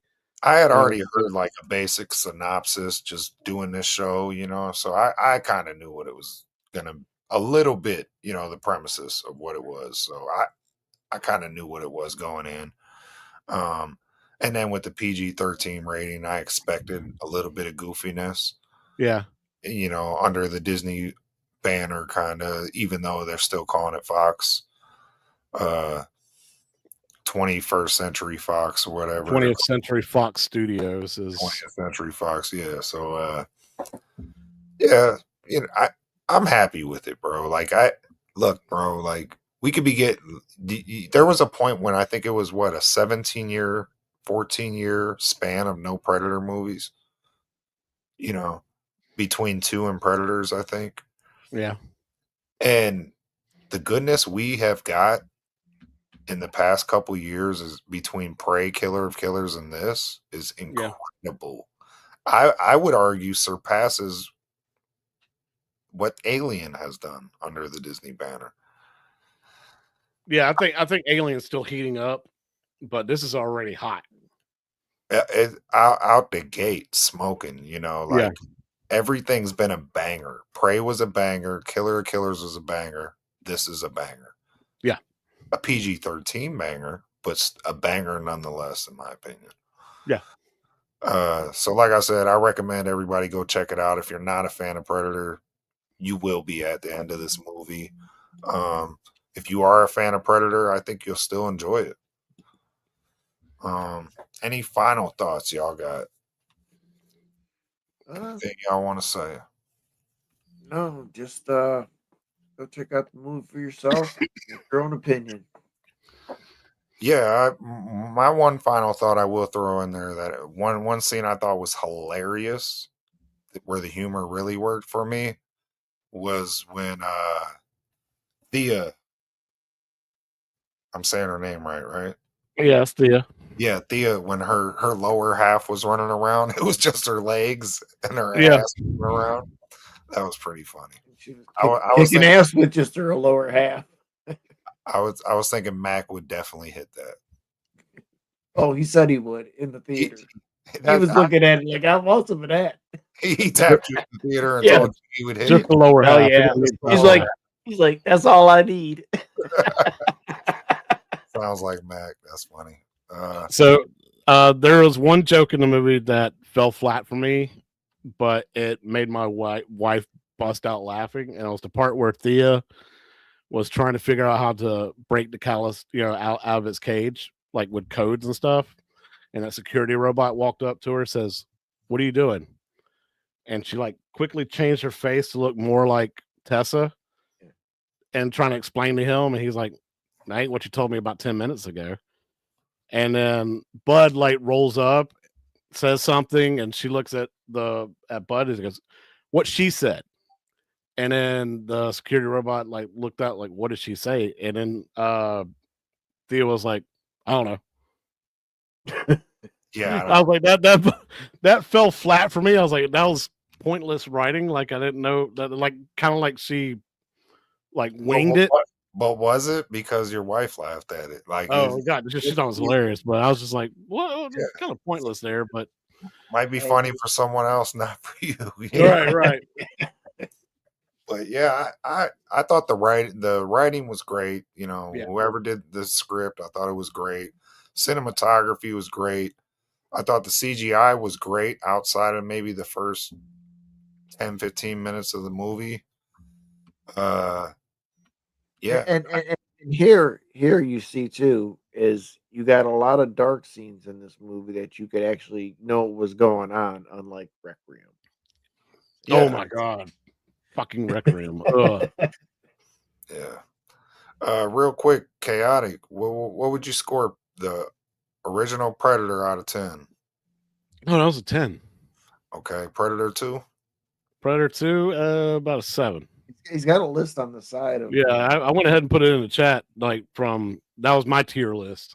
Yeah, well, not necessarily tier list, but a tier best to worst. That's it. Yeah, best to worst. So you go Predator, you go Prey, then Badlands, then Killer of Killers, then Predator 2, then Predators, AVP, the Predator. Requiem after the Predator. It was too dark, man. Like See, It that was my was, but complaint. You just Predator, couldn't follow. but the Predator. You know what? I will turn my brightness all the way up on my TV and find a way to enjoy that piece of shit movie more than the Predator, which is shot in way better cinematography, but the fucking whole story is terrible. yeah, And it is. the Predator, and I just hate giant predators. You don't need a giant predator. Yeah, the whole DNA stealing and all that kind of shit. Throw that out the window. Shane Oh, Black come was on. a dumb ass. Anytime a little kid uses the shoulder thing to blow up his neighbor's house. Yeah, Yeah. and the fact that the giant predator wants him because he's autistic, and that's considered a Next level of evolution. next level evolution. God, Like, you're oh, see, you see why that needs to be in the last place. I'm I know. giving Bill. Honestly, least you man, could like, watch really it. tied for At me, but the Iron Man Robo Predator suit at the end. Like, come on, yeah, it was terrible. the worst. At least AVP is Requiem is just it's just a slasher movie. Yeah, Listen. AVP Requiem had one of the best predators in it, Wolf. That bitch was badass. But and the Pred Alien was something unique to it, you know. But yes, very dark, shot terribly, some terrible teen acting, but Yeah, the teen terrible acting was script. what really got it. Yeah, the humans are annoying. That's what I liked about Badlands so much. You didn't have to follow all that them bullshit humans through the movie. You just boom, you're right there with a predator the whole movie. You know. Also, one of my final thoughts is it like I said, it was difficult to watch them talk at first for me. That was a little jarring at first watching the Yautja talk, but then after a while, I was like, I kind of dig this. Mm-hmm. Now they're getting a fleshed out language and like, yeah, just straight up language, written and as well as spoken languages. They have their own whole dialect, you know. Yeah, and it works. At first, though, it was jarring for me, but after it only took like a minute or two, you know, and I was like, okay, I'm on board. yeah.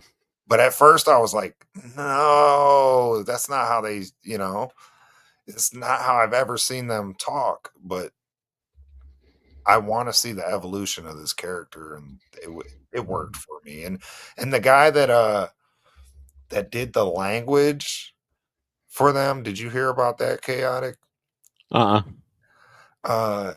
I think he did the language for the characters in Avatar and something. Yes. Okay. Yes, I did hear about that.